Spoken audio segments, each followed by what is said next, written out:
It's the story of a time when we planned a sudden road trip and an escape from our routines with no prior planning. Sarah brought her car. Emily and I packed the stuff we needed. Most probably we were gonna go have a long road trip and camping for the weekend and leave before Monday morning. Sarah was driving the car and I was sitting right beside her, whereas Emily was behind me.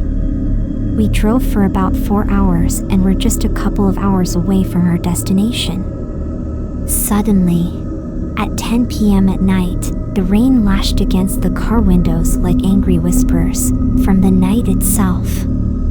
Inside the old, battered vehicle, all of us huddled together. Emily started to panic, and I comforted her with an expression that everything was good. But deep down I was scared as well because nothing was good. The storm was heavy. We didn't have anywhere to stay for at least 2 hours of drive, and we didn't even have enough fuel for that. The sky was covered with a blanket of dense black clouds, torn only by the occasional flash of lightning. The road ahead seemed to vanish into the darkness. We need to find shelter, I yelled over the raging storm. Sarah's grip tightened on the steering wheel, and she told us that she could barely see anything. We were in the middle of nowhere. Just when we were feeling really scared, a tiny light blinked through the pouring rain. I got excited. Look, a lighthouse, I screamed subconsciously. Through the heavy rain, we could see a faraway tower, with its light flickering like our heartbeat in the darkness. We should head there, I suggested. That was the only possible roof we could get over our heads in the storm. We all agreed, feeling really scared but also like we had no choice. As we got closer, the light showed us an old lighthouse. It was old, and it seemed like it had been through a lot from the strong sea winds. The windows were broken, and the whole lighthouse seemed to make creaking sounds as the wind pushed against it. As we went inside, all of us felt that the air was damp and heavy like a big wet blanket. Sarah admitted in her quivering tone that this place was giving creepy vibes, and she was scared. But Emily said that anything is better than being out here in this cruel storm. But fear was evident in her voice as well. We settled on the floor, their wet clothes clinging to their skin. The light above us swung like a pendulum and made weird shapes on the walls. We stayed like that for a long time, feeling more and more nervous as the time passed. The storm didn't seem to end anytime soon. As we conversed quietly in hushed tones, the light suddenly got shaky. It trembled like it was a living thing and turned the room all dark and scarred with suffocating darkness. A piercing scream echoed through the chamber, slicing through our ears. Sarah's eyes widened. "Did you hear that?" she inquired. Emily and I looked at each other with worried faces as we were scared to hear it as well. Emily insisted that someone was screaming with pain. I tried to resolve the situation with my shaky voice that maybe it was just the storm. No, it came from outside. Sarah insisted with her gaze fixed on the lighthouse's entrance. I tried to look out of the window, but I saw only rain and darkness. I looked back in and told them that there was no one outside, and as I turned my head back towards the window, a spooky figure appeared from the shadows. It was a strange man, with torn clothes drenched with rain, walking towards us with empty eyes. Fear gripped us from our throats as we looked at the stranger. "Who are you?" My voice shook. The man swiftly raised his head and his lips curled into a twisted grin. "Caretaker," he stuttered after a pause.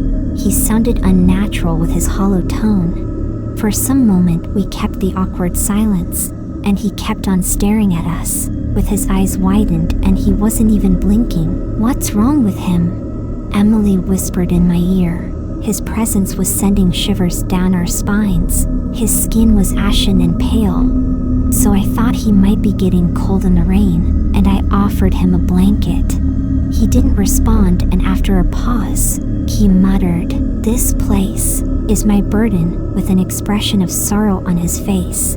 Then he reached out at us with his trembling hand as if to touch us. Our instincts were triggered and all of us stepped back. We realized that something was terribly wrong with this man. The light in the lighthouse started to fluctuate, and as it was flickering, the man started to look even scarier.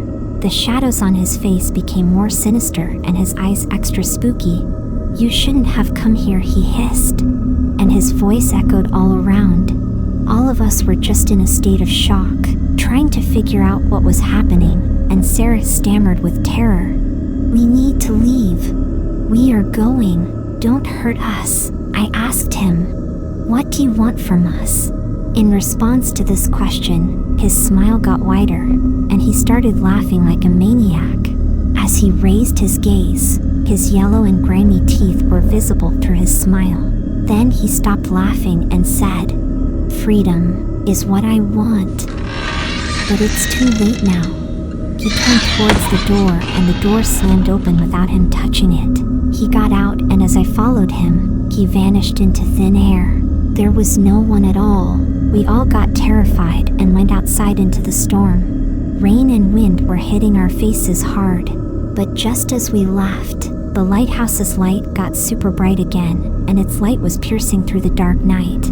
Gasping for air to breathe, we reached for our car with our hearts beating really fast, got into the driving seat and tried to start the car with my shaky hands. And finally, the engine started immediately as the lighthouse's light turned towards us. It felt like someone was projecting it manually upon us. As I sped away, the light followed us for a very long time. A point came where the same man we saw at the lighthouse came right in front of our car. I abruptly applied the brakes and got out to see nothing but darkness.